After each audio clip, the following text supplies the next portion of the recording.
Hey everybody, welcome to the Bass Shed Podcast. My name's Ryan Roberts.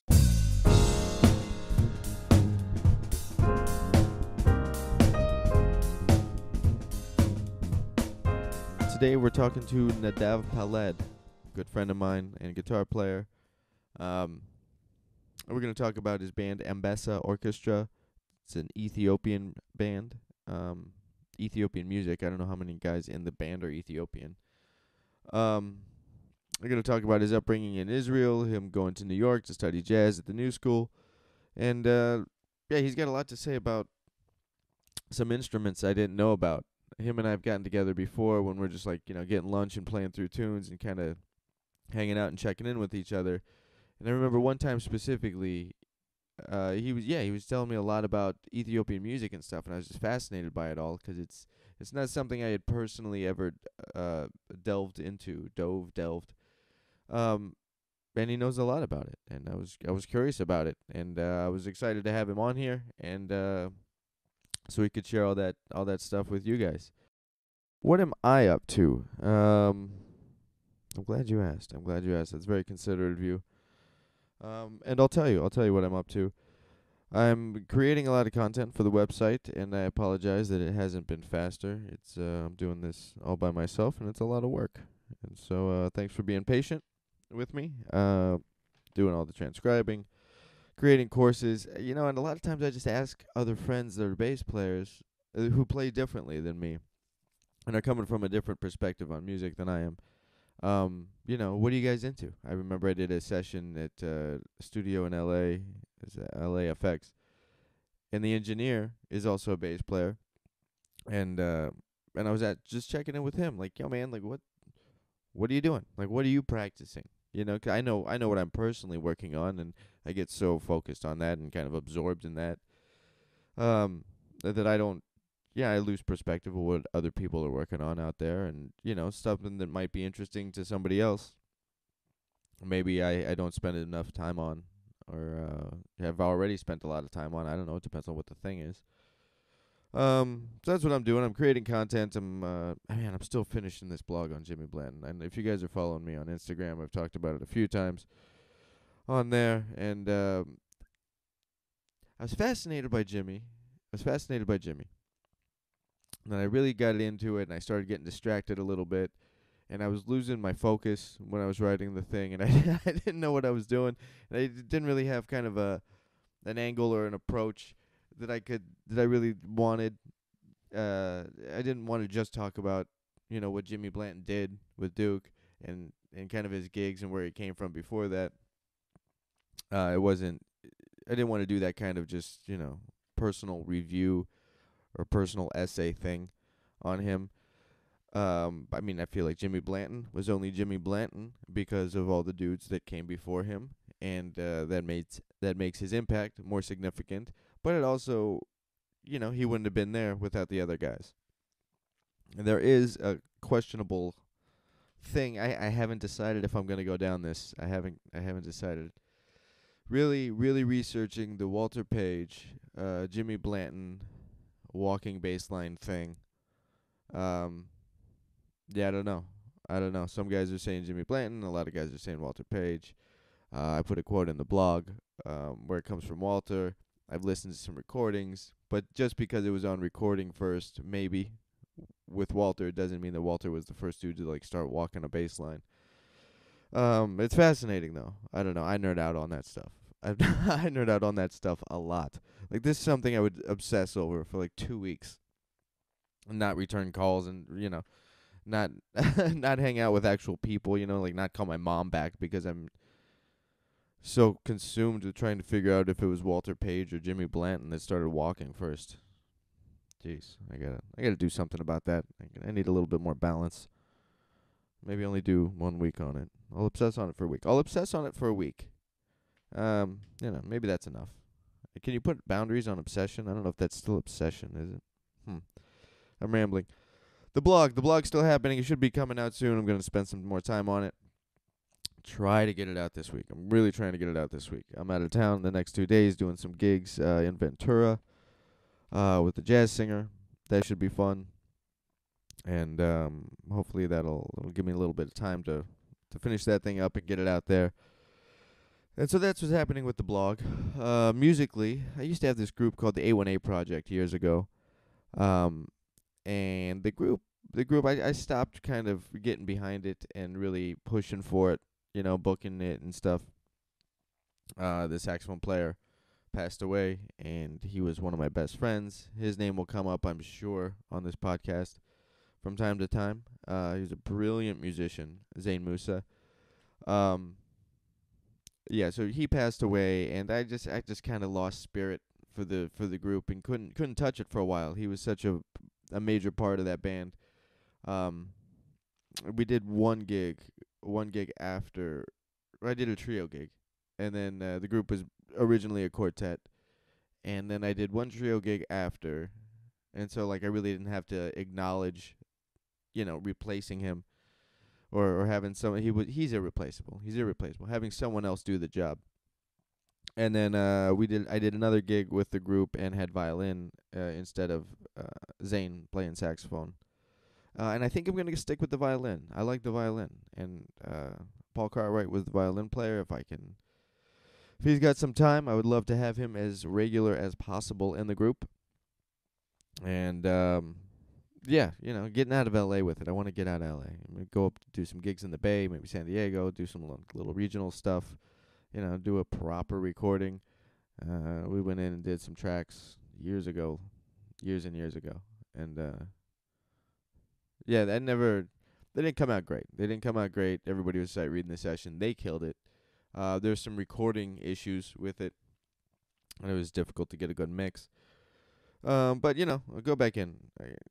It'll give me a chance to start writing again. I haven't written in a while, and I kind of miss it. Then I'd listen back to. It's funny. Right after I write a thing, I'll play it and be like, yeah, or no. And if no, if like the tune doesn't land right then, like right when I play it with someone for the first time, I think I just got to scrap it. I've had a couple that have just been. I've written and I've tried to tweak and really make work, and so much of it is working. But then there's a couple things that aren't. Yeah, sometimes like I just got to quit fighting with it and scratch it and like, well, that was that one, and just let it be what it's gonna be instead of trying to force it in another direction. I don't know if you guys were writing out there, but I think that's, you got to listen to the tune, and the tune tells you where it wants to go. Pretty much all the time. I'm not gonna say more often than not. Like, if it's really in there. I think the tune will tell you where it wants to go. And that's fun. It's fun being a part of that process. I don't know a better way to describe that. If you guys are writing out there and you identify with that, you know what I mean, and I would love another way to be able to describe that. Shoot me an email. Let me know how to talk like I'm educated. 'Cause right now I'm not doing a great job. On that note, let's talk to Nadav Peled. We're going. All right. Nadav Peled. I've known this guy about a year. Mm-hmm. Just learned how to figure it. Just learned how to say your last name. Yes. Yeah, right. like really right before I hit record. Right. I'm coming up with word association bits. If anybody is interested, it's like the soccer player Pele, just with a D. So Peled. Right. Yes. Yeah, he lost me on all that. Like I checked out at soccer. Oh yeah. What did Football, I say? but What was not my American. thing? I think you said Palid or something like that. Peled. No, that's what I called you first, Peled. Yeah. Right. It happens. It's Yeah. okay. It's an All exotic name. Jeez. How you doing, buddy? I'm good, man. I'm Good. happy to spend You're happy? the afternoon with you. Yeah, like the long trip around, right? All right. Right. We were joking about this. I tried to make it super efficient by coming over with the rig to But you record forgot this, the and then power forgot the cord. charger. So we had to go all the way back to my place, long Yeah. enough for me to run inside, and then drive all the way back. But we got all the questions going. We got Yeah, right. Juices are flowing. Right, Juices are right. flowing. Yeah. Let's get into it. You're from Israel. From Israel. Yeah, I was born there and grew up there. And then when I was 19, I moved to New York to go to the new school. What age? When did you start playing?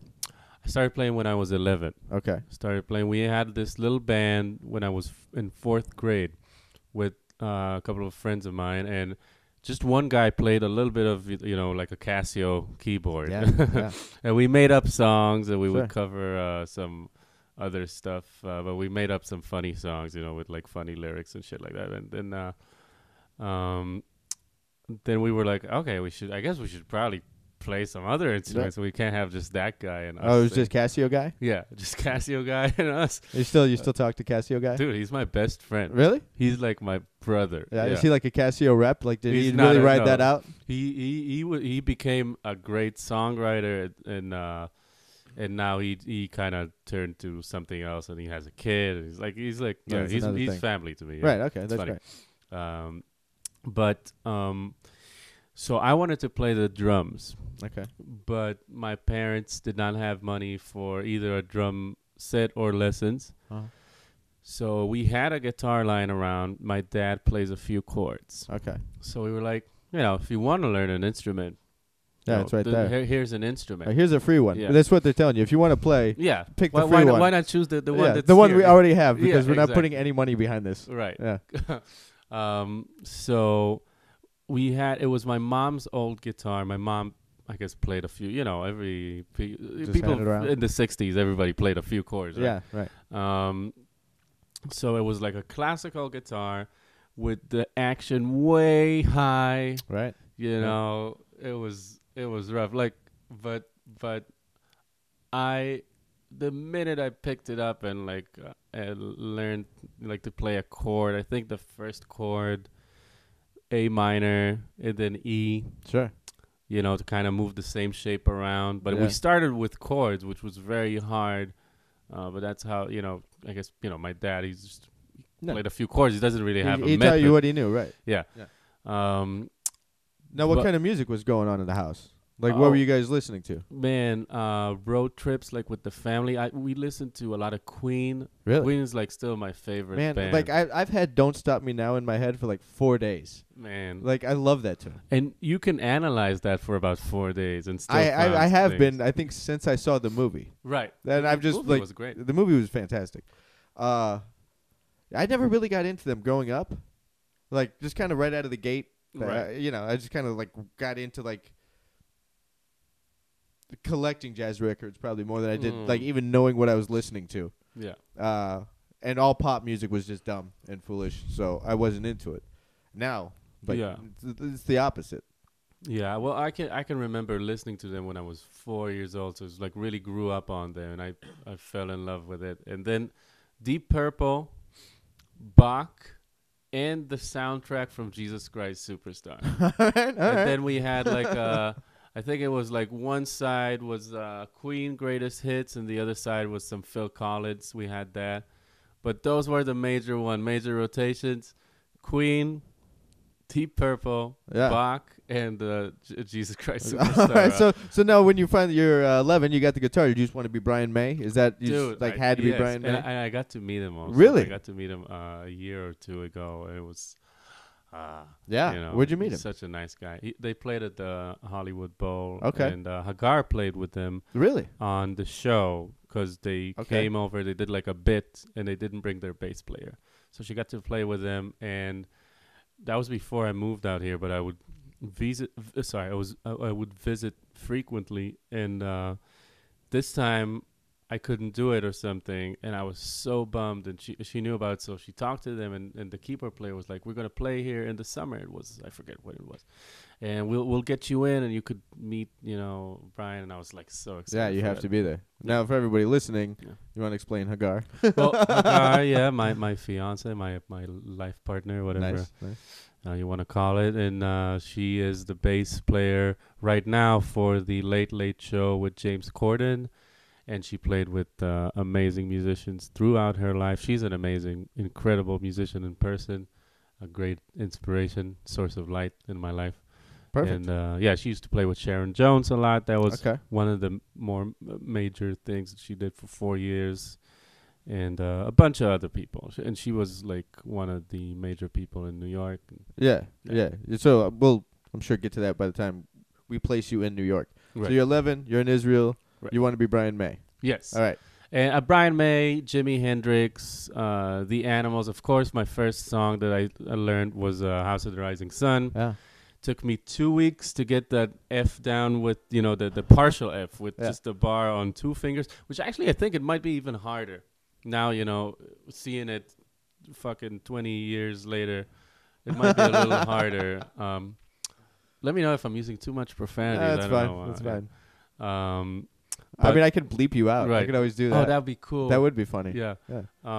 Or just like cut it all the way. Hey, hey, Nadav. Hey, all right, that was Nadav. yeah, thank you. Yeah, just right to the end. Exactly. So 2 weeks. I remember that. Like every day coming from school, just working for hours trying to get that F chord, and then when I got the F chord, so trying to get it from that D chord. Yeah. You know, and then I played that. My class had this like little talent show kind of thing. Casio guy involved? Casio guy, I think he set out. Really? Did he double booked? Was Casio guy double booked? Yeah. He was just, He had to go play a bake sale somewhere down the street. He went to NAM or something. Yeah, at like on fourth grade in Israel. He was, yeah. But, so, and I won. I sang that song. In English? In English. Okay. And I won. And just physically being able to change those chords, I remember it filled me up with such a great feeling. And then one of the other guys in my class also played guitar, and he had a teacher, and it was affordable. And my parents saw that, like, I'm digging it and I'm getting into it, and there's a limit to what my dad could show me. So they got me that teacher. He was this Russian guy, Russian Israeli, and that's great because Russian people, they have a method a lot of times, and they work a lot on the basics and stuff. So technique wise, I played classical guitar for the first 3 years. Really? Yeah. Okay. So classical pieces, and some more like Spanish sounding stuff. So then when did you get the nylon string guitar? Because you had your mom's with the high action. So that was a nylon string. Oh, that was a nylon. Yeah, but then when I got into it a little more, than my grandparents bought me a nicer nylon one. Okay. It's this brand called Admira. That was pretty good, man. It was actually a pretty solid guitar for what it was, and it sounded pretty good, and I loved that guitar. And yeah, so I played for 3 years. I played mainly classical stuff, and I was working on it. Then I kind of started getting into rock and roll, and he would show me like the pentatonic. Like, I think the only thing that I wish he would have worked more with me on would be like actual reading music. Okay. Because I think I would pick up things very quickly when he showed them to me. Okay, but you doing classical and all the classical rep, like you weren't reading that? You were learning it visually? All by ear and visually. Okay. And because it was easy for me. I can remember pretty quickly, and I remember a lot of things, and then it was easier for me to see it. And I think he, you saw that I was doing well, and, it's always good to have a pupil because we would do some concerts and stuff, for the students that he had. Yeah. And, sometimes there would be like, on Friday nights, Friday afternoons, we would get together with the students and get some pieces involved. So, you always want to get the students who are a little more advanced, to have them. So I think he just didn't bother kind of slowing me down with the reading. Okay. Just because he felt it. But I wish he did, but never mind. It was good times.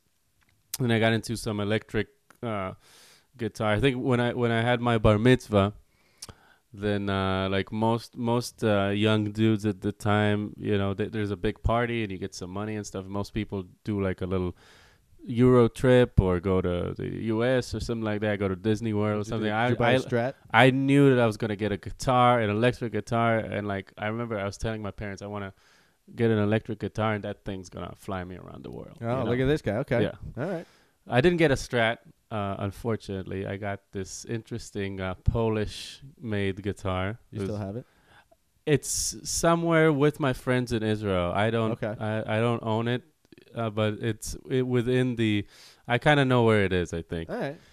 And it's like a really shreddy guitar, with active pickups and a Floyd Rose and like super fast kind of rosewood neck, 2 octaves, 24 frets. And I loved it. And we would play. He taught me like some Vinnie Moore stuff. Okay. and kind of shreddy. Sure. I got into like Malmsteen and Satriani, Steve Vai, and all of that stuff. All the neoclassical shred. Right. Yeah. And I dug that. And then also I would well afterwards I would like check out. I got into Led Zeppelin, so I would play with the recordings a lot. But it's funny because I was so into it, and usually my memory is very good with these things, but like I was so out of it as well, because when I got into jazz, I got like super into that, and for a long time I would only deal with that. Like I wouldn't be interested in other music. Right. And so I was out of that whole scene, the Led Zeppelin and all that for a long time. And so it feels like, it almost feels like a different lifetime. Right. So then, okay, you're doing this. You won the talent show. Right. Okay. So that was 4th grade. And then I just kept playing. Were you doing like local gigs? You and Casio guy? No, not yet. I think I started gigging when I was about 15, I think, started gigging. Okay. When I was 15, I was in high school, and I started out high school at this one school, and then I moved to this other school, which was in a kibbutz, nearby a kibbutz. For those of you who don't know, it was like a socialist experiment in Israel. I don't know. So like you can just, like, for Ryan that doesn't know. Ryan. Yeah. I didn't want to say you. No, I know everybody else know, but you. Yeah, everybody else is like, Ryan's an idiot. He doesn't know. No. I didn't even know what the word was. So kibbutz. Yeah, kibbutz, which I think in Hebrew it kind of means to assemble, to group things together. And that's kind of a socialist way of life. It's usually agriculture oriented. There's there's farming. There's cows involved and stuff like that. There's cows involved. There's livestock involved. Obviously, no pigs. You can't raise pigs. It's illegal to raise pigs in Israel. Farm gamut. So you got the cow. There's sheep? cows. What's the sheep situation? Not so many sheep. We had a cotton field. Okay.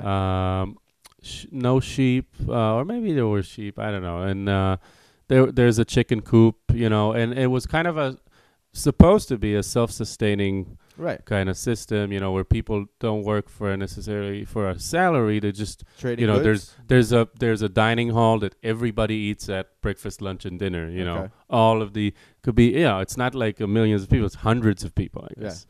Yeah. And they would get together on Fridays and have like little culture evenings. So my high school was in one of those, and they had that kind of outlook on life.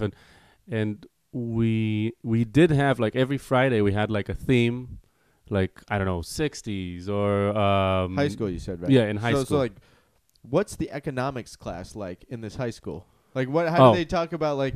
I doubt that we had an economics class, and that there is an economics class in high school in Israel. I didn't even know. I didn't even know if I went through one in. Yeah, I think it's more like a college thing, right? Yeah, maybe. I know I didn't do one in college. yeah.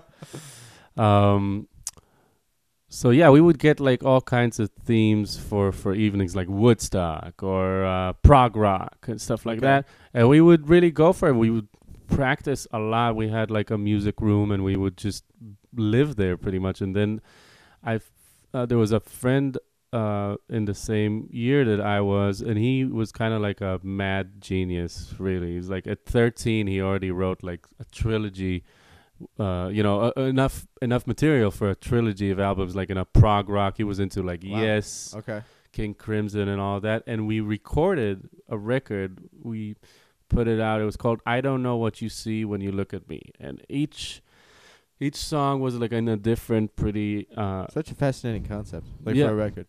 Yeah. But how do you wow. So was he trying to tell the story of that question through music?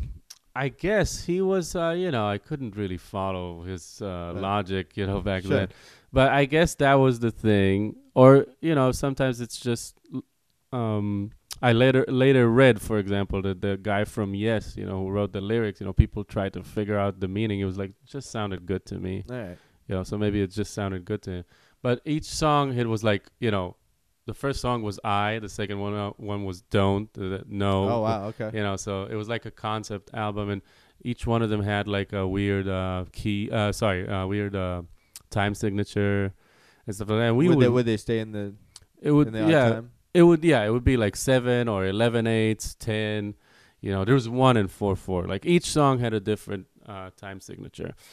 And how was do you remember how was 7 grouped? Like I've done 7 with some Israeli guys, and they group it different. They group it 3/4. I'm pretty sure it was very basic. It was because like even the 11/8 thing, it would be just all of the phrases would be all the 11/8. So you would fill up all of the. Some You're of just them, playing 11/8 notes. exactly. And then some of them were more intricate than others, but Okay. it's hard for me to remember now. Yeah, but like, the kid's 13 when he's doing this. yeah, he's Yeah, fucking 13. That's fine. And we recorded it. We worked on it so long. Like every day after school, we would go to his place and work on it. We had like a little studio, and he lived in a different kibbutz nearby. And then we recorded it there. And then I think we recorded it when I was 14, and when we were 15, we played in pretty much the biggest like rock venue in Israel, which is called Barbie. Okay. In Tel Aviv, and that was very exciting. I mean, there weren't a lot of people or anything, but it was very exciting. Yeah, still a gig, and it's a gig. yeah. And then like I got into like some fusion and jazz stuff, and I would, I could play fast. I couldn't play well, Right. but I could play kind of fast. Yeah. So it meant something back then, in right. that situation. And pretty soon, I was gigging with all kinds of little trios and groups and stuff like that. Doing original music, or were you doing covers of? And if so, was that American music? Was that Israeli music? It was, most of the covers were always. We were very inspired by American music. Okay. Whether it be jazz, fusion, rock and roll, and then I would try to write music. I was always trying to write like epic stuff. You know. Epic hard stuff. Well, yeah, you show tunes in Queen. Like right. That's what was going on at the house. Like pretty that's much. in you. Yeah, you're trying to duplicate Jesus that. Christ Superstar. Right. I don't know if I've ever heard the whole. It's actually a great soundtrack. There's great music there. So yeah, I started gigging like in bars and stuff around the area, doing small stuff. And I got into jazz little by little through Casio guy. Still talk to Casio guy? I told you, he's my best friend. Oh, that's right. That's right. Can we get him involved? Can we let's call him let's call Casio guy. It's 3 a.m. here. I just put the baby to sleep. Sucks for you because we're doing this. Well, maybe you can answer. And then I got into this program, like a youth summer camp, jazz summer camp that was pretty good. And that opened my eyes because it was a lot of Israeli cats that lived in New York. There's a lot of people in Israel that are pretty good musicians. And there was a lot of them that also kind of, they went to Berkeley. Sure. And they had that attitude with them, and they brought it over. And that's one thing. They brought it back. Yeah. So they went to music school on the East Coast. Yeah, they went to Berkeley and came back and started this music school there. But that's one thing. But then there was a whole other wave that I was not aware of of people who lived in New York and have been there for 10 years, and played, in like the late 70s, early 80s, early 90s when Smalls just started. Yeah. People who actually were there, like Omer Avital, who kind of was there for the beginning of Smalls. And they brought in this completely different attitude, like, real hard kind of swinging jazz. You learn the tunes, you learn them by heart, you transcribe them to each key. Right. You need to, if you learn a Birdhead, first off, you don't read it off the Omni book. You listen to the recording, you learn how to transcribe it, and then you change it up in all keys. And right, you really do all your homework. Yeah, and learn how to play up tempos and ballads and whatever, and recognize the players. And it's not like, if it's guitar, it was like, way less Pat Metheny and John Abercrombie, more like gotta check out Wes, Grant Green, Kenny Burrell. Sure. So my eyes kind of were open to that thing. And hold on one second. And that really changed me. So this is after you got to New York. No, this was in my teens. Okay. Still in Israel. When I was playing fusion and stuff like that, and I thought I could play. Sure. But then I saw kids actually playing changes. You know, Right. it was like playing tunes, and it feels like they know how to play jazz. Those were the kids from Tel Aviv, which was kind of the urban, the big city. thing. And for me, I was like from a little town. And so that kind of set a course for me, and I got way into like more straight ahead jazz, I would say. And to study with a bunch of people there, and then at 19, moved to New York. You're going to the new school. That. Yeah. Right. Okay. So what year did you graduate the new school? I actually did not graduate at the new school. I had to move back to Israel. Okay.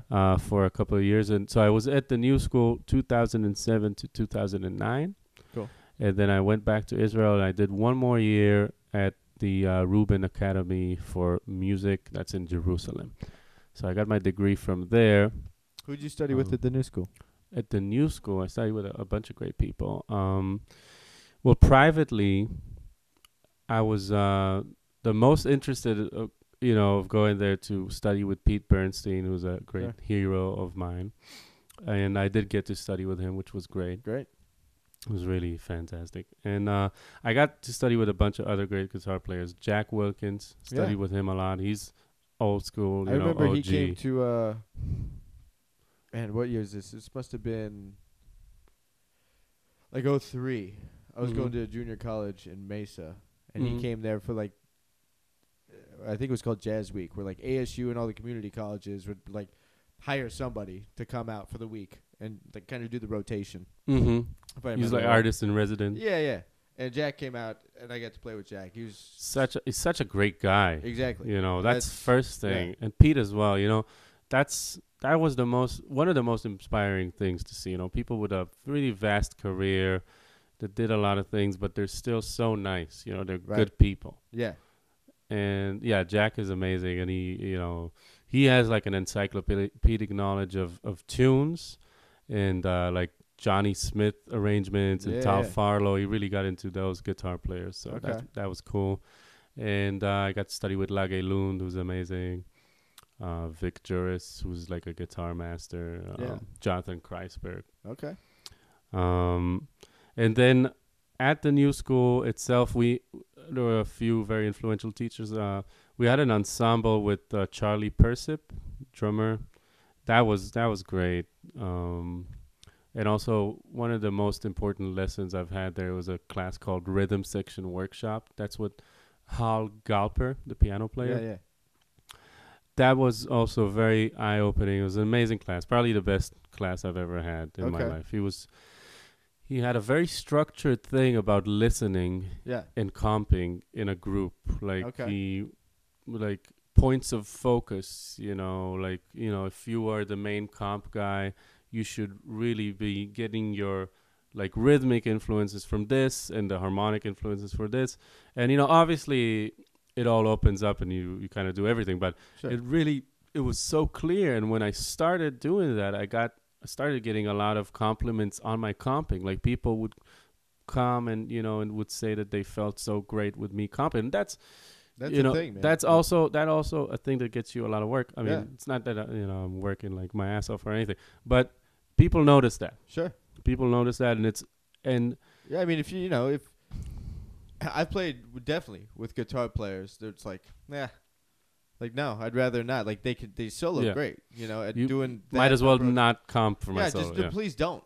Right. Yeah, just lay out because it has no. We were talking about this earlier today. Like it's rhythmic information that has zero context. Oh yeah, and like compers do that. They do it a lot behind bass solos too. Like I'm really obviously hypersensitive to that. Just like what the hell did you just do that for? Right. Like listen to Chick. Chick is comping behind bass solos. Amazing. Yeah. So comping, it puts you together with the band and it makes everything more fun. So if you're really putting in you're investing some thought and care for it, it makes everything better, like the whole experience better. And people react to it. People like to feel supported. Of course, of course. Yeah, in all things, right. That's just the nature of human nature. Right, exactly. And, that music and it being so social, it's not like you're just going into the studio and cutting a track and you know, they're gonna sync it up later. If you can't comp well, then it means that you're not listening well, and that the group is suffering. Sure, it's a group effort. Yeah. Yeah. All right. So where are we at in the story? You graduated. You're back in New York now. Back in New York, Okay. 2012. I'm back in New York. Back in New York, baby. We're doing it. Back in New York. Okay. Yes, doing it to death. So is this when you start the band? I started the band then. So in my time in Israel, I played with this reggae band, and we had a singer. His name is Gili Yalo. He's a great friend. Still work with him, and he is Ethiopian, born in Ethiopia, raised in Israel, and he introduced me to Ethiopian music. Mm-hmm. I got super fascinated with it, and I studied it with some musicians that lived in Israel. And when I moved back to New York, I was more open to more styles. Like when I was in New York for the first time, it was like mostly like just kind of bird and jazz and just swinging. You kind of on that bebop Nazi thing. Kind of, yeah. I was really into that. And then back in New York, I was like open to like reggae and Afrobeat and music, different music from Africa, funk stuff, heavy funk stuff. And I played a little bit with this Afrobeat band, and I was like, okay, there's a following here, and there's like a thing here for Afrocentric music, and nobody really knows about Ethiopian music or Eastern African, Ethiopia, Sudan, or Eritrea. Now, how are you continuing, if you felt that there was a deficiency in it there, how are you continuing your kind of education in it? Were you just checking out recordings or books? Were you still talking to musicians about it? Maybe some dudes would know some stuff? I was looking for musicians. There's not a big Ethiopian community in New York. Okay. There are big communities. LA is one, Chicago is one, DC. But New York is not. I did meet a bass player over there. We tried to do some stuff, but it didn't work out. And I was like eager to start my own thing, so I just did it, and that kind of fell through. But yes, I kept checking out recordings, and also Gili, we would send each other stuff. Like we would dig this record, and he was like, "Oh, you got to check this out. You got to check this out." Right. And I don't know if we've covered it yet. The name of your group is, why don't you introduce everybody? The name of the group is Anbessa There it is. Orchestra. Okay. Now, Anbessa means lion in Amharic, which is the national language of Ethiopia. There's a lot of languages going around in Ethiopia, but the main one is Amharic, and Anbessa means lion. When we started out, it was just called Lions, but then we had this little dispute with another band, and we had to change it. What were they? What was their band name? It was the Lions. Okay. Is this like everybody's going for it? Everybody wants to be everybody wants to be the king of the jungle. Yeah. But I just at the time I was very distraught by it, but I hadn't realized that they had given us a gift, because that name, the previous name, would not have worked. Like this name sets us apart. It's way easier to look for it, and has like more of a meaning and more of a connection to that music because it's in Amharic. So it was a blessing in disguise. Disguise. It sounds like these guys. A blessing in these guys. These guys, yeah. Anbessa Orchestra. That's my project. I love that band, and it's with dear friends who are amazing musicians as well. Did you meet those dudes at the New School? I met most of them at the New School. A lot of them are Israeli, but a big chunk of them I only met in New York, which is interesting because there's a big Israeli community in New York. And we started out just kind of playing covers of Ethiopian tunes, and it was pretty basic arrangement. It was like, okay, so the singer does the melody, but we don't have a singer, so the horns will play the melody. Yeah. Somebody will take a solo, back to the melodies, kind of like a more jazz approach. Sure. But then as things went on, I wrote some more original materials, and then I would like kind of try to explore different regions of the music, and then I would like to represent that with something of our own, Mm-hmm. So you're the main writer? Do you guys write collectively? I am the writer. Okay, you're the only writer. Yeah. Okay. It's interesting because... So this is very much your band. Like you it is my band, but it is a band. Okay. Like there is a sense of community, and they do have some suggestions. I can be really hard at rehearsals and stuff like that, like really knocking down ideas and stuff like that. And I know that I do. All right. But that's hilarious. Like I've never, I could be like really This is why I'm not in strict. your band. Yeah. I mean, I was never asked. Yeah. But, you know. Well, I didn't know you at the time. But yeah, I mainly write and arrange, and I book and manage and whatever. That's a lot. So it's a lot. But the people there, you know, it is kind of a family, you know. But if it is a family, I would be the head of the family. I guess, Okay. you know? The lion. The lion, yeah. Yeah, and we've been very active in New York for the last. So the band has been around for about 4 years, a little over 4 years. Been very active in New York. We before I moved out here, we had a monthly gig at this place called Barbès, which is a really, really cool spot for music from all types of places from the world and like experimental music. And there's a great following there. It's a good place to have a residency at. And we would play Rockwood Music Hall a lot and Brooklyn Bowl every now and then. And then actually when I decided to move out here, so I decided that, you know, every time I would make an excursion to come back and play with Anbessa, because I wanted to keep it going. So I was like, okay, I'll be back around every month and a half or 2 months. I'll be back. So I was like, okay, it doesn't make sense to come back for one Barbès gig or something like that. So started booking things out of town. So we kind of expanded our reach. We're doing a lot of stuff in DC, Baltimore, Connecticut, New England, you know, that whole area. So whenever I come in, try to make it a little mini tour. Sure. And we were in France last summer. Played a great festival in Lyon. It was amazing. I think I remember that. Yeah, and I'm trying to create some more opportunities like that for us. We put out 2 records. One was like an EP, and last one, which is a fuller length LP, came out March last year. And we have some more recordings. We're gonna do 2 new tracks. Which one did you send me? I sent you the latest one that we had, because I don't like the first one anymore. And but so now I was listening to it, and it's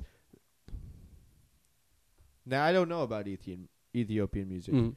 Like a knee-jerk reaction, it had like this 60s boogaloo kind of surf vibe. Like your guitar sound was very, you know, coming from that place. Where's the Ethiopian thing in there? What? And I understand. I mean, that's such a strong characteristic in that music. Like it's a, you know, maybe I don't know what you guys do live, but does it lead itself to a jam band thing? There's more of a stretching and more of playing grooves. But the thing is, so in Ethiopia, late 60s, early 70s, they were very influenced from the West. Like they would have like, you know, James Brown records and stuff like that. So they would they would so you're incorporate on that specific time period from Ethiopia, and not necessarily this like kind of folkloric thing. So that it started out with us just so also with them. They would put like their scales on those beats, because the interesting thing about Ethiopian music, one of the interesting things, is that rhythmically it could be a little less involved than other countries in Africa. Okay. You know, like West Africa or North Africa, very rhythmically intricate and involved. But Ethiopia, for the most part, a little bit more straightforward. However, they have their own set of scales that is very different than the other African countries. Okay. So they would put like a groove that's pretty straightforward, but then they would put their scales on it, which has more of an interesting sound. And the thing you were saying about the folkloric music, so we were talking about that tune, Giza Suite. Yeah. Which is the only non-original on the record. Okay. But it's very heavily arranged, because I was trying to explore a little bit more of a traditional vibe, and I found this record that was more Tigrian music. It's a tribe there that has its own thing. And the original recording that I got it from was just a singer with this instrument called krar. It's a native instrument. It's a 5-string harp. It's pretty percussive, which I also tried to emulate a little bit, and a percussionist, you know, playing a very simple beat. And I transcribed pretty much. I transcribed the krar part, the rhythm part, and I put it with the horns. If you remember, they have like a very percussive thing happening, and then we clapped it, and I played the melody. So. And then we put the whole rhythm section in, and then the third part is an original thing. That's why we call it Giza Suite, because it has like 3 parts. Okay.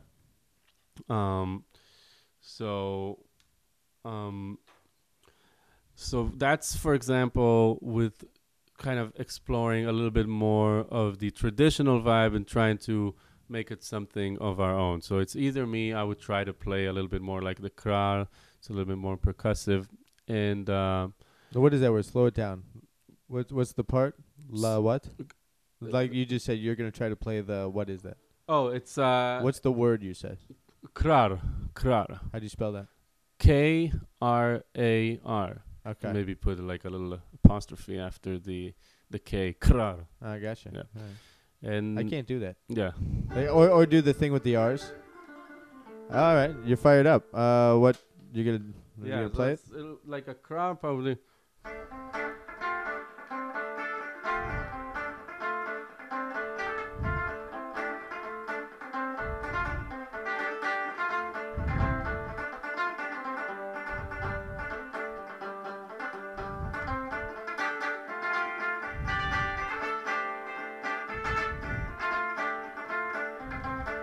So something a little bit like that. It's got like, some fourths and fifths there, kind of close. So it's basically, it's always tuned to a pentatonic scale.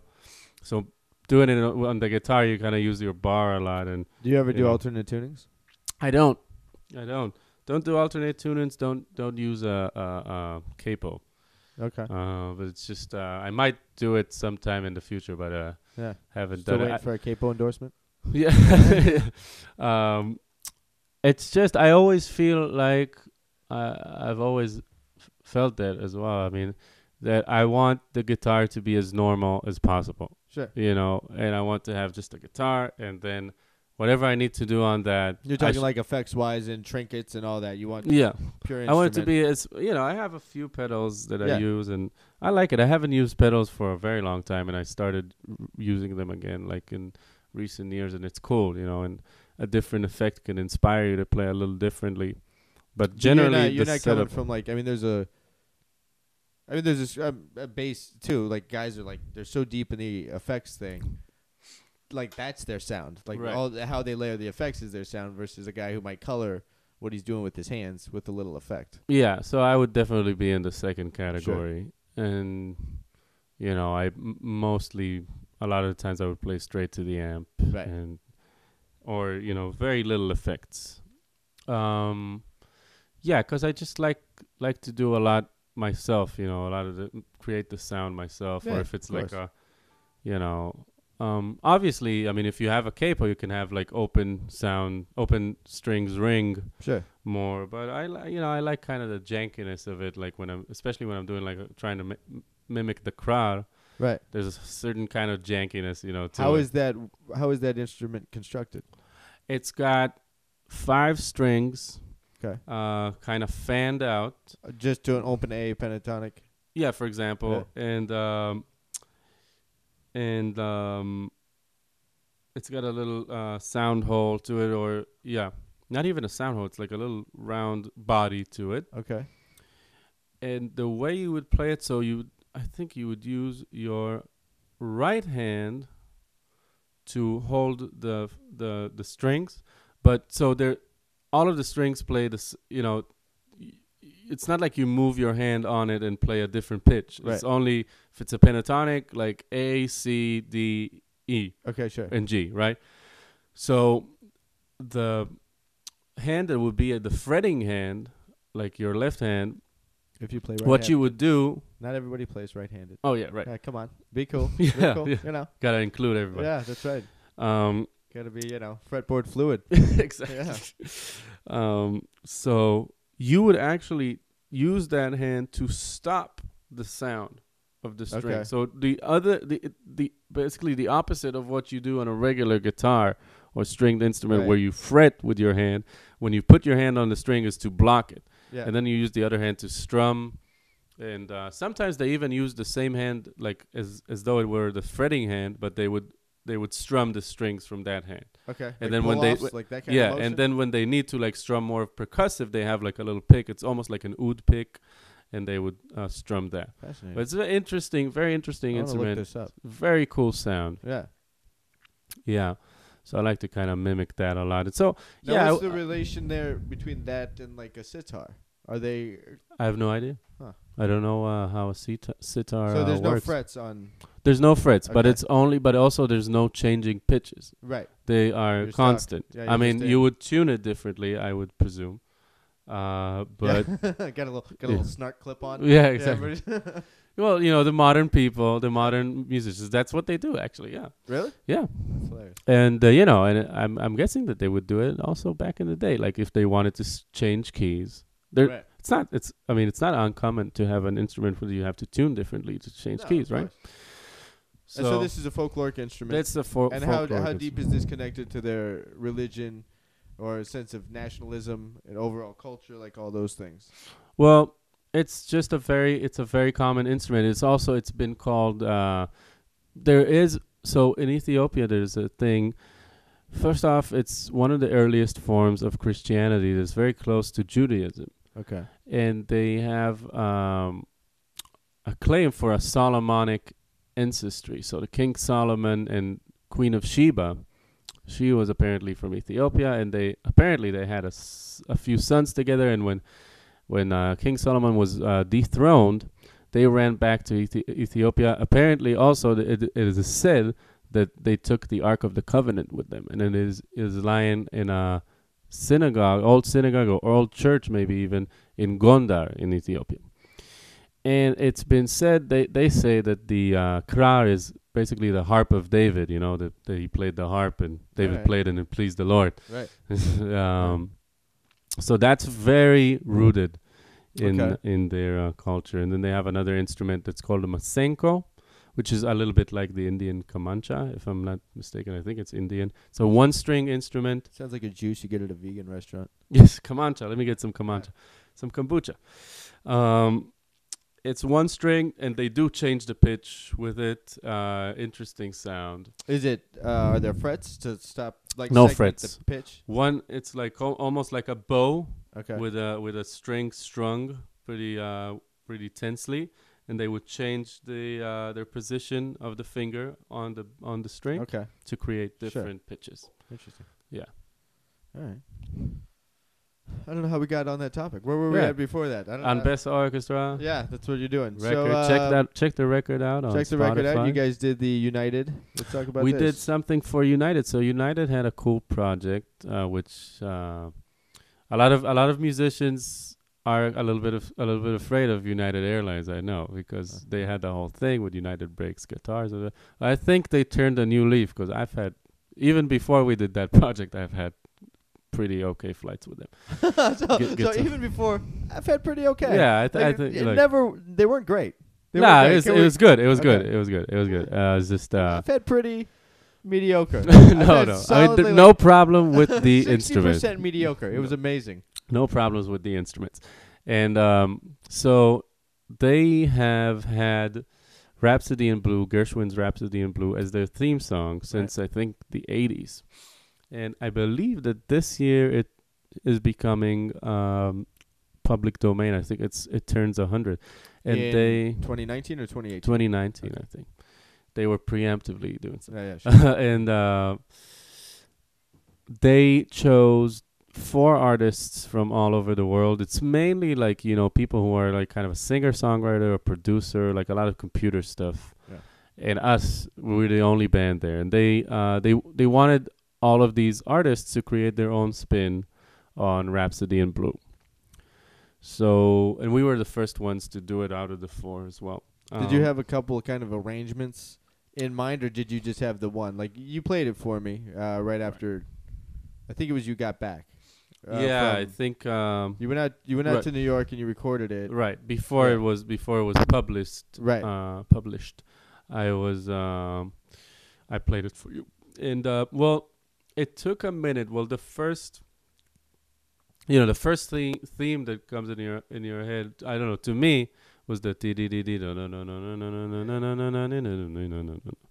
So also, first I had to re-listen to it, a few times just to get the vibe and continuity, and just to get the melody right, to see if what I remember is right. And then I started kind of messing around with some ideas, and and then I realized that because it's kind of an orchestral piece and it goes through some kinds of movements, and we're kind of a large group, then we could do a few movements as well. So and it only needed to be 2 minutes. So there's only so much you can put into it. So I decided to take the first part of it was a very common beat from Ethiopia. It's like a tribal beat. It's like a 1, 2, kukum, kukum, kukum, kukum, you know. And we did some clapping over that, and we did like the horns are playing. There's like a little intro right before the first melody comes in on the original version. Yeah. That the horns are kind of doing like do-de-do-de-do-de, something like that. I tried to use that motive and worked it out with the horns. And then we're playing the main thing, which was for me is and we put an eskista groove. It's called eskista from Ethiopia, which is kind of a dancey kind of thing over that. And then for the last part, which is the another very famous theme from that. I really wanted, because they were like, we don't want to cover, we want, we chose you because you have a thing. Right, they specifically want. Yeah, which was very cool. Reimagine it that a was little bit. Very cool, of them to do it, It's cool that they give you a free hand. Yeah. So. What if they're using musicians to try to save face? I don't know. I think, all of my interaction with them was great. So I can't. It was greatly. It was really good. I can't say anything bad. No. I don't want to put you in a rush. No, I can't just because I don't have anything bad to say. If I did have anything bad to say, I would say it. I don't know. Yeah. But they've never messed up any of my stuff. Yeah. So I wanted to see how that melody will work with a groove with a scale called Anchihoya. It's a very sharp scale. I'll play it for you. I don't think this is the exact key we did it in the recording, but this is the scale.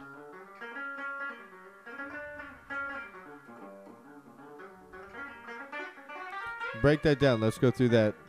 What do you got there? So first off, I learned it a little bit wrong, I think, and okay. I'll just show you it the way I learned it, and then the way I realized that it's meant to be played. But let's start with accurate, and then we'll go back. So let's accurately, start with what it is. Actually, I think it'll be easier for musicians to understand if we started the wrong way, the way I started it. Yeah, there's no wrong and right, but the wrong way. Yeah. So if this was in G, so let's say right. G, B flat, D flat. So we got a diminished triad happening. D natural and F sharp. So I would always look at it as like a diminished pentatonic. Sure. I mean, all that can come from, however you want to think about it, half whole, whole half, octatonic, whatever, verbiage. All those notes are in there.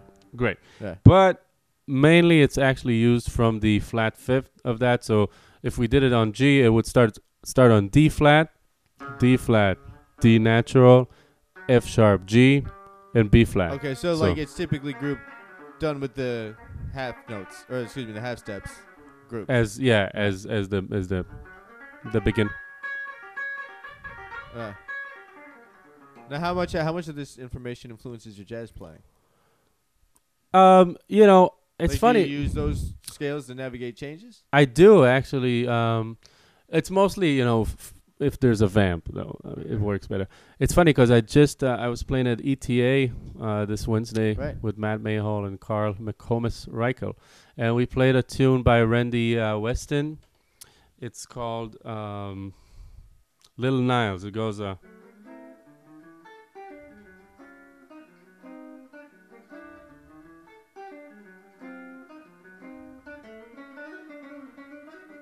Yeah. So this part is like in the melody, and I felt that it was cool, Right, it's all kind of right there. It's close to that, so we actually kind of played with that as well, Nice. over that. And how's Matt doing? I haven't seen Matt in years. Well, he's playing fucking awesome. He's amazing, great. and I think he's always doing well. Been great. Yeah. Yeah, I love playing He with lives. him. He lives around here, doesn't he? I actually don't know where he lives. I only, we were hanging out at his studio in North Hollywood, right by where you live. Oh, really? if you want to know where Ryan lives, just talk to me. If you want to send him dead horse heads or something like that. Yeah. Or you know, gifts. A wounded alpaca. Yeah. Oh, dude. Wounded alpaca has like the whole alpaca though. Yes. I'm gonna nurse him back. Exactly. Yeah, I do this on the side. Yes. Put him. Feed him with a bottle. That's right. I always wanted an alpaca. Really? Yes. But I anyway, like there's some kind of farm joke. They weren't there with the cows and no alpacas. No alpacas in the cows and sheep and chickens in the kibbutz. No wonder you left. Yeah, exactly. Right. How could I not right. leave? You know where I'm gonna find an alpaca? Yeah. I'm going to the new school. Exactly. Yeah. All alpacas there. But there is also, like, I have always liked the kind of Lydian kind of sound of things. Mm-hmm. And, like the Joe Henderson vibe Sure. or just if it's a 2/5 even, if it's G minor, you can. Yeah. And then C. What's that? And one of the Ethiopian scales is kind of like that. It's called Anbessa, and you can play like something like that. Now, how do these scales affect their just overall tonality? Like, I have no. It usually like, I don't just know anything stays, about it. It Chords are stays still on. stacked in thirds, and it's kind of European harmony Oh. in that sense. Yeah, well, I mean, once they kind of got chords happening there, it can be a modal kind of thing, like kind of grouping notes from the scale, but a lot of the times just a plain minor, Okay. There's not a lot of movement. They would go from 1 to the 4 or maybe flat 6. I mean, I heard when I was listening to the band. Yeah, well, I was yeah, that was maybe some of the jam band quality. That and the kind of the beat. Yeah, yeah. Those things together made me think jam band because it was just kind of hanging out. It wasn't right. There's a lot of like staying on one area and grooving, but that's also kind of what they do, and fine, they do it all over Africa. So that aspect, that scale kind of worked with my jazz playing as well. And I think it just opened me up. It's funny, I always think about it when I used to be like the bop Nazi kind of thing. I was very into it and I was trying to practice so hard, and it never really felt like it was easy to do, or it was always hard and always felt like something was missing. And then when I opened up to other styles, and everything kind of became a little nicer and a little more fluent. Okay. You're kind of in your zone. Yeah, I mean, even the straight ahead jazz playing kind of felt more clear to me. Oh, okay. When I I think it's just like closeness and openness. To be able to absorb as a person and into the music itself. Like, I was just about this one thing and I didn't have any room for anything else, and I didn't feel like I was doing that one thing very well. And then, well, especially when it comes to that dude, like when you're dealing with just bebop. Yes. Like, come on, like that's what bebop does to you. Like, no one ever plays that well enough. Right. You know what I mean? It's like, always like a self-deprecating kind of thing. Yeah, right? or it's you're either, I don't know. Yeah. There's guys that can. I've heard modern guys that are doing a great job. Oh yeah, they do. They're probably they still think they suck, but that's a thing. Like that's a gnarly study. It's great. I still love it, and I would still transcribe Bird and Bud and everything. But just ever since I was like, at a certain point, like a little bit before I got into like the Ethiopian music, when I was playing with that reggae band in Israel, I was like, okay, you gotta be able to love what you love, musically. If you feel good about a fucking Britney Spears song, then you enjoy that song, and it's fine. Sure. And if you wanna even learn it and see what's up with it, you can do it, or any other kind of music. And it doesn't have to be complicated. It doesn't have to be super simple. And the new school's a progressive school. Like I read up on a lot about because I was looking to go there around the years you were there. Mm-hmm. Yeah, so it's a really open-minded school. Like, it seemed like a lot of these ideas would have landed well. Yeah, but I wasn't ready for that Oh, openness. Yeah. okay. When I came there, I was too close-minded, and I know about. Well, what do you think that was? Were you trying to prove something to yourself? Were you trying to prove like I can hang with the New York guys? I think so. Sure. You know, and I was always been kind of serious. You know, I was, you know, growing up, I was just a little too serious. You know, for my angle. So you take yourself a little too seriously as well. You know, and also when you're younger, then everything kind of feels more, you know, profound. As you grow old, you see that some things are you thought were, you know, everything's cool. You know, everything it'll all work out. It'll be fine. It'll be fine. So you're setting out to prove something. And I was 19. You know, now I'm not 19. I'm not gonna be the 19-year-old guitar player. So I you know, fuck it. Yeah. You know? You gotta just do this now. So and I feel like I have way more to say now. And even like practice wise, I would practice like 6-7 hours and stuff like that. But I didn't feel like I was going anywhere. Today I could, you know, practice an hour and a half like every day, and I would feel progress. You know. Then I think as the more time we spend around all of this, you know, it's like our ears change. Right. So we're listening to how everything is connected to each other when we're, you know, on the record instead of just like what our instrument is doing. Mm-hmm. And I remember being young and checking out dudes and just like checking out what they were doing on their instrument. And if it wasn't flashy, I didn't care. You know, like, because this guy does the flashy thing, and that gives me this like wow factor payoff. Right, so then, right like, away. That became the norm, right? Like I have to have this wow factor payoff to get it at all. Yeah. But like I was just too dumb to understand that like all the dudes, especially bass players, that weren't doing the wow factor are the guys I should have been checking out. Yeah, I mean Ray Brown talks about it. You know, you gotta have a good sound, a steady beat, you know, make a bass line, you know, and that'll get you hired as well. Right. Yeah, totally. Music, you gotta be open. It's an art. There's a bunch of things, and we were talking about it just before we started. There's a bunch of things. I feel strongly about a lot of things. Like I would no harmonica. Feel strongly about negatively about them. Like as much as I accept the things that I love, I also accept the things that I really don't like. Sure. For example, things we talked about. I don't want to burn any bridges with anybody, but like I would say, I mean, I kind of think this is not good, or this is pretty shitty, or it's bullshit. But there are way more things that I think that are beautiful. I mean, I have really strong opinions myself about music. Like I probably won't share too many of them. Yeah. Because I'm running this thing. Right. I mean, I share them privately. Yeah. It's another thing. Like, you know, a lot of people. But you have to, because those. Sorry to interrupt, but it's the same. It's that mind that'll help you critique your own thing. Yeah. For the direction you want to go in, you know. And so because if everything's okay, there's no need to ever be better. Yes, if everything is okay, it creates like this mediocrity. You know? Absolutely.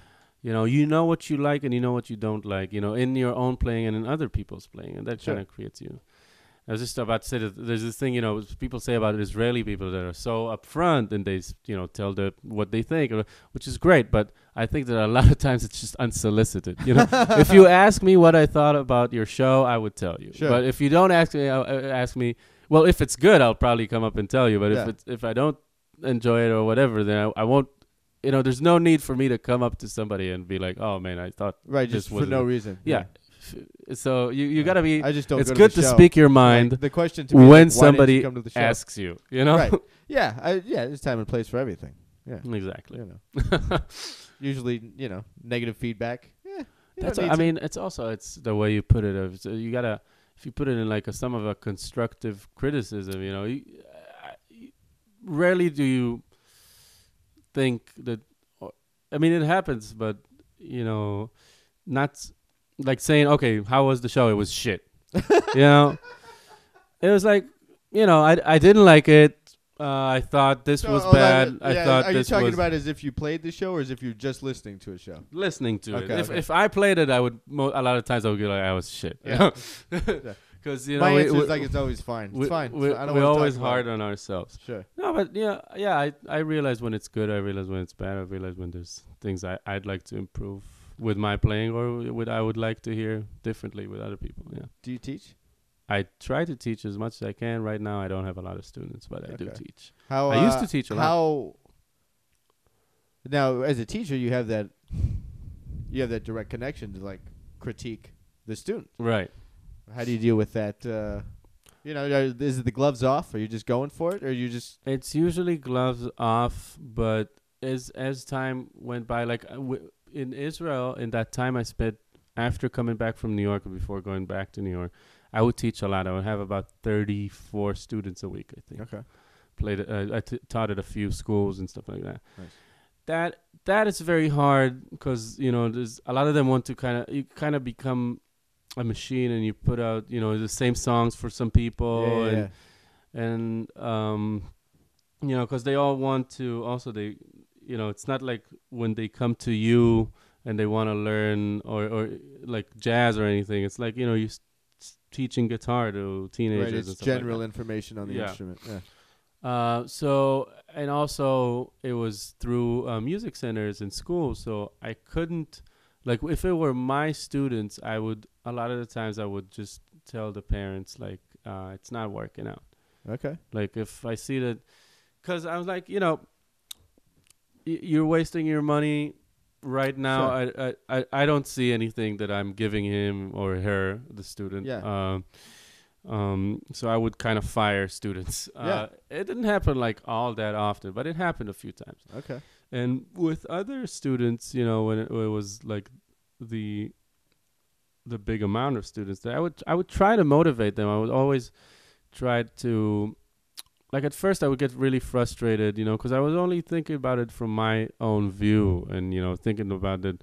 The minute I got into music, it was like sacred for me, and I really wanted to get into it. And then you just got to realize that it's not the same for them, and try to make it as fun as possible. But then also be like, if you don't have to do it. A lot of times I would tell them, you don't have to do it, right? So you can do it, and if you do it, put a little effort in. Like I would tell my students now, that goes with anything. Like whatever you're gonna do, like. Do that, like show up for it. Yeah, exactly. Especially if it's something that's positive and nice and it's an elective, like music, It's not like going to, it's not a, Were you teaching at private music schools or like? I was teaching at private music schools, yeah. Okay. And also like kind of music centers for like small towns and stuff like that. Okay. And then with my own, when I have private students that are into jazz and whatever, that's the greatest because we can just go into things and get into some stuff. Yeah, and obviously they're more passionate about it because they have a specific kind of thing. I did teach. I was subbing at the Silver Lake Conservatory over the summer. Flea owns, right? He's co-owner there. Yeah, co-owner. I was subbing for a great guitarist called Melissa Doherty. She was super great musician, nice person as well, and she was on tour for the whole summer. And that is a great institution. I like the vibe there, and the students are pretty serious. Yeah. And they're like, when I came and I was saying that, I was just in recent years trying to kind of make it fun for the student. And they're like, we're not like so much of a by request for the student kind of school. They have to realize that they. You get to like prescribe curriculum kind of. Yeah, they need to do the work. They need to bring the instrument in its case and have their music ready. Sure. And the it's teacher runs the class. Yeah, instead of like the other model is the student runs the class. Pretty much because now it's also with schools now. 'Cause my mom was an elementary school teacher for 30 years. She retired like a couple of years back, but I would see it. It's back then. The teacher had some authority, had some say, and this, if the teacher said you were doing something wrong or called your parents. Parents believe the teacher. I guess it's blindly believing one person is always not a great idea. But there was more of a reverence to the person who's teaching your child something. Sure. And nowadays, it's all like, the student, they something was a little bit off and they felt a little wrong and they would call the teacher. Like my mom would get calls, all throughout the day. She'd come back from school at around 3 or 4. And she'd 7 p.m. on the phone with parents and shit like that. Because the students were running the class? Because, as time progresses, the students kind of take over. And parents, they're more involved. So. Well, I mean, I don't know. I can't. I have my thoughts and opinions on that. But, I don't think I have the right to talk about it unless I have children. Yeah, You yeah. know, I mean, like publicly in any capacity. yeah, Yeah, like if I had children, then that's a game yeah. A lot of them changer. are assholes now. Yeah. We could say. Yeah, a lot of them are assholes. What, the parents Uh, or the kids? Both. Because I'm going Yeah. with both on that. Both. Yeah. But it's okay. I mean, a lot of them aren't assholes, which is, I think, that's the way that humanity works. Right, there's some over here. Some of them And are then, assholes. the other ones not some so of much. them aren't assholes. It's hard. I think it's getting harder not to be an asshole in this day and age. Well, And so it's not their fault most No. of the time. Well, no, I mean I'm sure, just like everybody is to an extent on some level. We're all a product of our environment. Right. So There's more of a gotta- self-centric kind of, flashy, more shallow, I think, thing happening now. Like people are into, it's like the likes and stuff. Or if it's Instagram, then it's music that's designed to be 1 minute, like really, right, and not necessarily Sure. saying something. There's great Man, musicians out there that I've are had very a lot of talks with cats about the internet musician thing, and like there's dudes that can play and do the internet thing. and still like then they'll post something where that's what they do, but like you get them on a gig and they can completely support a singer, Right. or if they're a drummer they can just play their part, and it's not all flash. So understanding that, I don't know if everything I see online is all these guys do. Yeah. Like you have to give them the benefit of the doubt, is maybe they're the ones like this is the only gig that they have where they get to go for it. Right. Because they're stuck in this other, top 40 thing that's paying the bills or something. Yeah. And they just got to play. But I do think it's the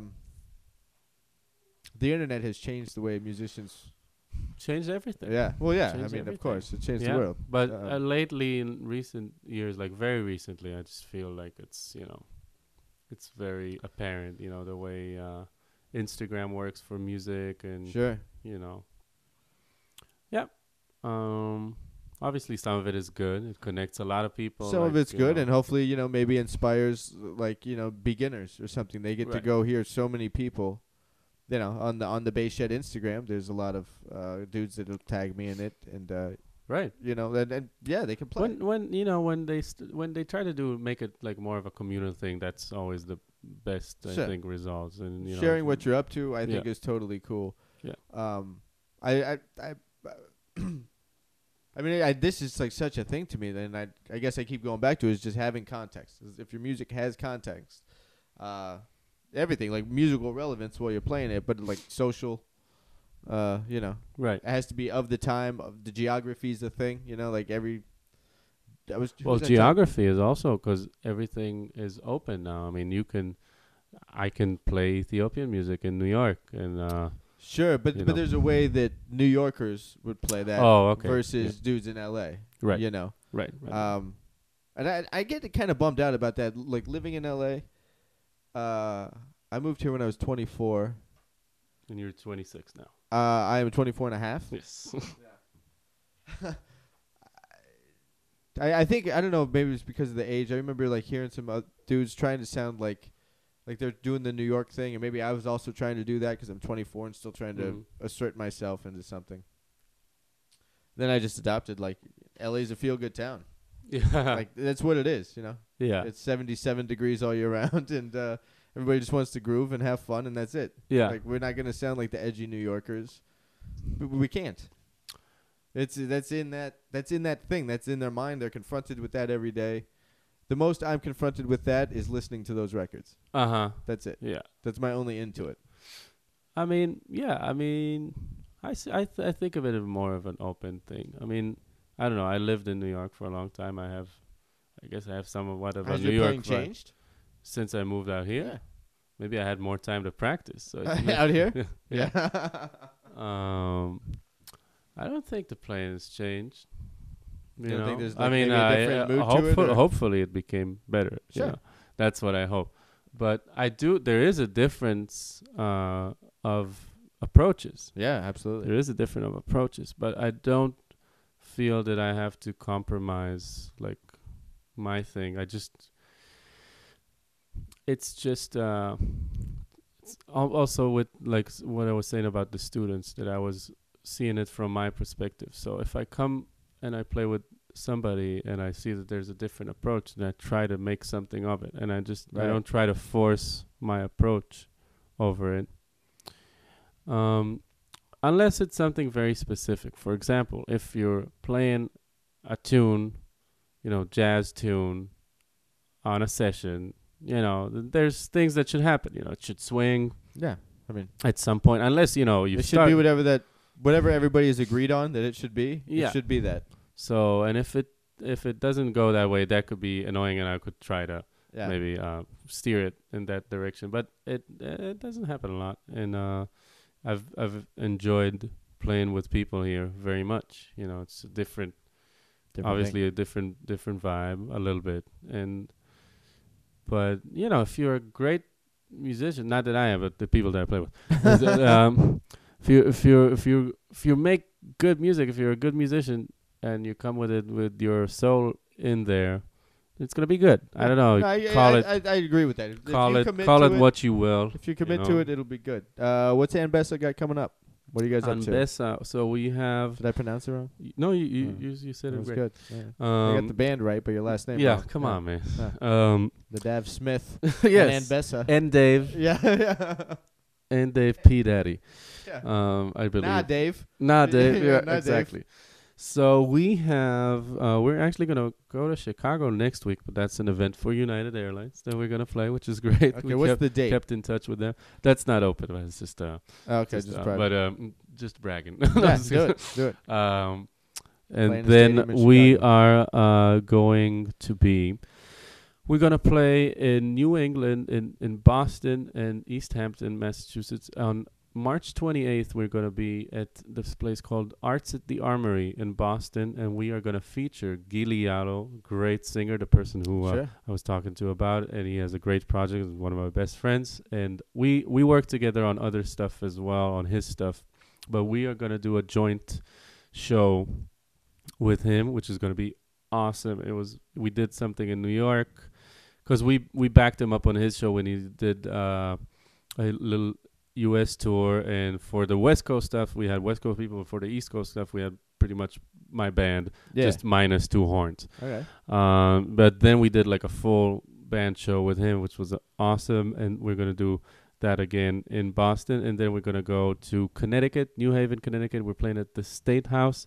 We always love playing in New Haven, and at the State House is a great venue and great crowds, like really warm, environment, and they dig it, and they buy records and stuff like that, which is cool. Really? They're like really they actually support buying merch. Yeah, records and shirts. Like they're into it. We always love playing there, and the venue is great. And then we're gonna play in East Hampton and New City Brewery, which we also played there a little while ago. It was a great crowd. Okay. Always fun to play at a brewery. Yeah.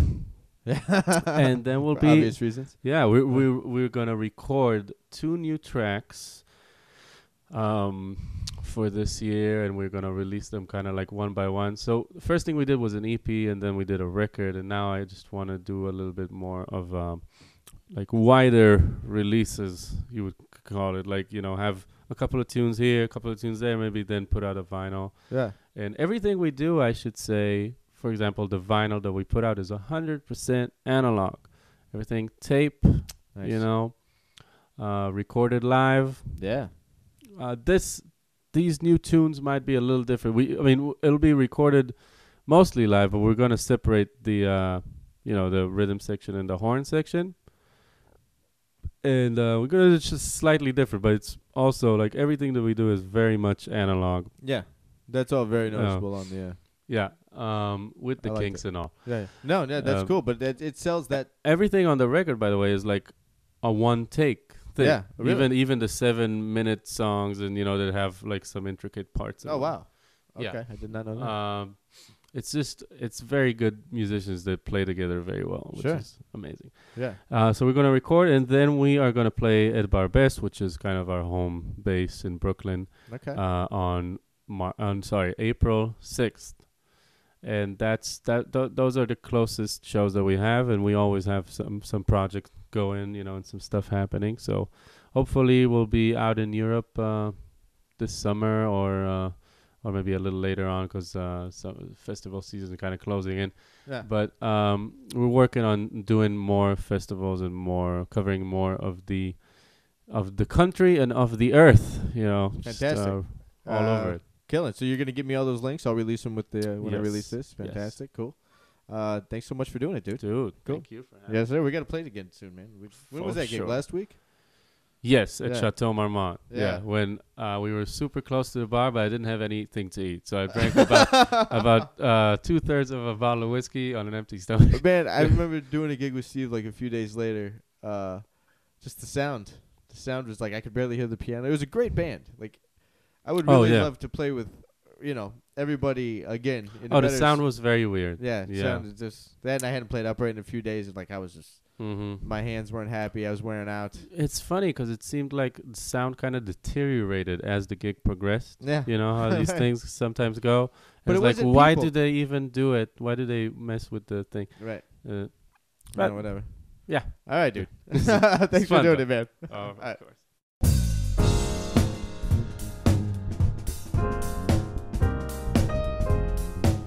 All right, folks. So there you have it. That was Nadav Peled. That's his story. I'm sticking to it. If you haven't already, please feel free to reach out, contact me with anything you want to contact me about. Ryan@thebassshed.com. Facebook / I don't know the difference. Facebook the Bass Shed. Instagram @the Bass Shed and Twitter @Bass Shed. Let me know what's going on. Hit me up. Let's talk. Let's talk bass. Let's talk about gear. Let's talk about records. Let's talk about whatever. Let's talk about whether it's a / or a /. All right, guys. Be good. Talk to you soon.